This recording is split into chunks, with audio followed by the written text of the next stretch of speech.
Youth రాజకీయాలకు రావాలి.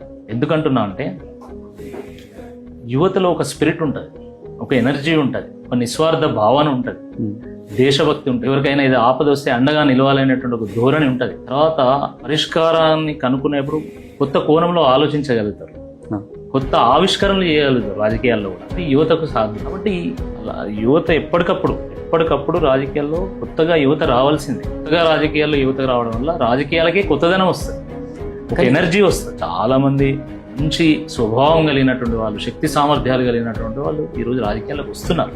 Okay, ఇప్పుడు ఉదాహరణకి మీరు నన్నే చూస్తారు, కానీ నా వెంబడి ఉండేటువంటి టీం దాదాపు మేము ఒక 500-600 మంది ఉంటాం. దాంట్లో ప్రధానమైనటువంటి వాళ్ళు ఒక 20-25 మంది ఉంటారు.